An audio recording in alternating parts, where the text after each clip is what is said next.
আমার নোয়াখালীর আঞ্চলিক ভাষায় একটা কথা আছে, গোস্তের তুন হেসকাচুর বেশি, মানে মাংস থেকে মাংসের যে আঁশটা আছে না, আঁশের শক্তি বেশি।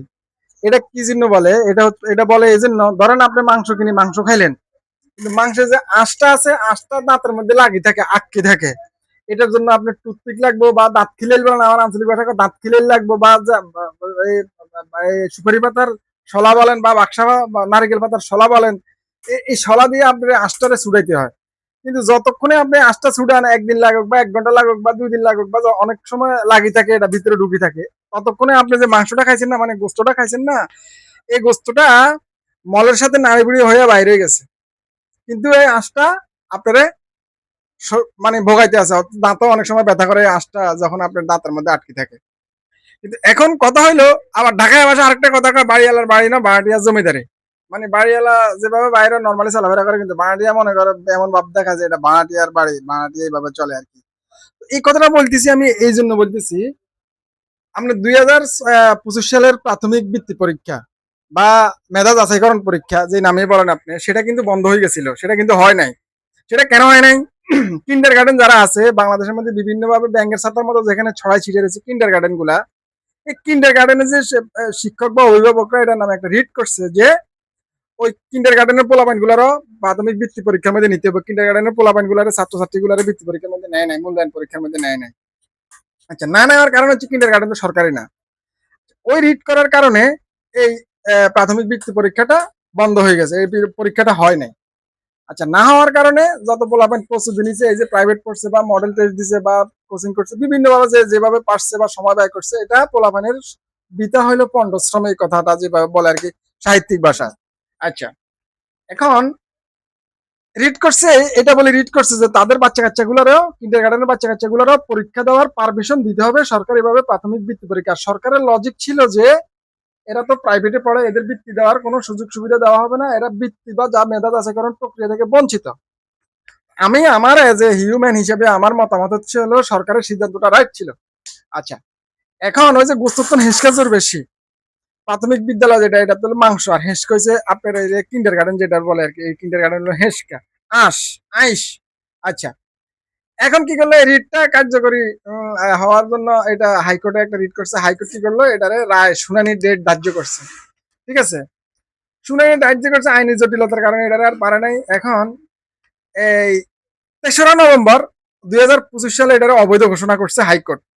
ঠিক আছে নি, সরকারের ওই সিদ্ধান্তটাকে যে কিন্ডার গার্ডেনের বাচ্চা পোলাপাইন গুলা পরীক্ষা দিতে পারবে না, এটাকে অবৈধ ঘোষণা করছে। কেন পারবে না, এটার কারণ দর্শানোর জন্য যাই হোক, যাই করছে করছে, আইনানুগভাবে প্রয়োগ করছে।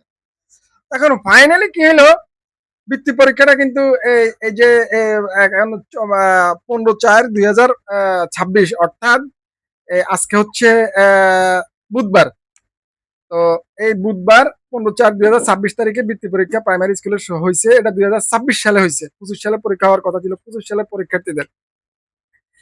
এখন মোদ্দা কথা যেটা যেটা যেটা বলতে চাইছি সেটা হলো আপনার ওই যে হেসকা টিকে গেছে, হেসকা দাঁতের ব্যথা ছুড়ে দিছে, রায় হয়েছে কি, রায়টা হয়েছে, আমি আপনাদেরকে রায়ের ব্যাপারটা একটু বলছি। নাই, গত 25 ফেব্রুয়ারি 2026 শিক্ষামন্ত্রী আনোয়ার মিলন এক সংবাদ সম্মেলন চূড়ান্ত সিদ্ধান্ত জানান, স্থগিত হওয়া 25 সালের পরীক্ষাটি এখন এপ্রিল 26-এর প্রথম সপ্তাহে পবিত্র ঈদ উল আজহার আগে অনুষ্ঠিত হবে। আচ্ছা, এখানে কি করছে, এই বৃত্তির কোটা বন্টন করছে সরকার। মোট বৃত্তি দিবে হচ্ছিল 82,500 জন ছাত্রছাত্রী, তার মধ্যে 33,000 জন হচ্ছে ট্যালেন্ট পুলে নিবে, আর 49,500 জন সাধারণ গ্রেডে নিবে। ট্যালেন্ট পুলে সাধারণ গ্রেড কি, এটা যারা বুঝেন না তারা বুঝে নিন বিভিন্নভাবে। এর থেকে 80% কোটা হচ্ছে সরকারি প্রাথমিক বিদ্যালয় শিক্ষার্থীদের জন্য সংরক্ষিত ইউনিয়ন এবং ওয়ার্ড ভিত্তিক, আর 20% কোটা হচ্ছে কিন্ডার গার্ডেন শিক্ষার্থীদের উপজেলা ভিত্তিক। হ্যাঁ, আচ্ছা, এখন রায় কিন্তু এরা জিতে গেছে, কিন্ডার গার্ডেন জিতে গেছে। এখন কিন্ডার গার্ডেনের ব্যাপার আমার কিছু কথা, কিন্ডার গার্ডেন হচ্ছে দ্বৈত নীতি আছে। এখন এখন সবচেয়ে বড় ব্যাপার হচ্ছে তারা সরকারি সুযোগ সুবিধা নিতে চায়, কিন্তু তারা সরকারের নিয়ম মোতাবেক চলে না। 1 নম্বর কথা হচ্ছে ওরা সরকারের ছুটি ছাটা অমান্য করে, সরকার যেভাবে ছুটি ছাটা দেয় তারা কিন্তু এভাবে ছুটি ছাটা দেয় না। ঠিক আছে নি, তারপরে শিক্ষার মান ব্যবস্থাপনা এগুলো নিয়েও তারা অনেক গাফিলতি আছে, শিক্ষার্থীদেরকে অনেক চাপ প্রয়োগ করে, বা শিক্ষার্থীদেরকে বিভিন্নভাবে কোচিং টোচিং করা, বিভিন্নভাবে টাকা পয়সা নেয়, বেশি নেয়। হ্যাঁ, তারপরে সরকারকে এই স্কুলগুলোর রেজিস্ট্রেশন যদি আওতায় যদি না আনে তাহলে এদের কিন্তু মানে কোনো ইয়ে হবে না, এদের এদের সাথে পারবো না। তারপরে এদের উপস্থিতির হার বিভিন্নভাবে বিভিন্ন সমস্যা আছে, আমি এটা ব্যাখ্যা করতে গেলে প্রচুর কথা চলে যাবে, প্রচুর কথা আছে, এত কথা বলা হয় না। কিন্তু সর্বোপরি কথা হচ্ছিল এরা কি করে, অনেক সময় সরকারি বন্ধের সময় এরা, যেমন রমজান মাসে বন্ধ থাকে, এরা কিন্তু বিভিন্নভাবে পোশাক না পরাইয়া, স্কুল ড্রেস না পরাইয়া ক্লাস টাস কোচিং টোচিং করায়। এই অভ্যাসগুলো ওদের আছে, বদ অভ্যাস। এরা মানুষ গড়া কারিগর, ম্যান মেকার। আর এখানে এদের এত শক্তি হচ্ছে হলো এখানে এলাকার যে যে এলাকার কিন্ডার গার্ডেন গুলো আছে ওই এলাকার মহলরা এখানে থাকে। যেমন দেখা গেছে একজন প্রাথমিক বিদ্যালয়ের শিক্ষক, সহকারী শিক্ষক বা প্রধান শিক্ষক, ওনার ছাত্রছাত্রী কিন্তু প্রাথমিক বিদ্যালয়, সরকারি বিদ্যালয় স্কুলে পড়ে না, কিন্তু কিন্ডার গার্ডেনে পড়ে। কিন্তু ওনার পাশে হচ্ছে হলো কিন্ডার গার্ডেন, এবং উনি ওই একই পাশাপাশি স্কুলে, সরকারি স্কুলে সহকারী শিক্ষক বা শিক্ষকতা করেন। এখন এই জিনিসগুলো তো মানে নেওয়ার মতো না। এই জিনিসগুলো কিভাবে আপনি কিভাবে রোধ করবেন, এগুলো রোধ করার মতো কোনো মানে অবস্থা নাই। যাই হোক, আল্লাহর কাছে নালিশ দিলাম, আল্লাহর কাছে বিচার দিলাম, আইন নোয়াখিল্লা ওলা, এছাড়া আর কিছু বলার নাই। তবে গোস্তর তো হেসকা জোর বেশি, কথা এটা বাস্তব, এটা বাস্তবে বাস্তবে মিলে গেছে।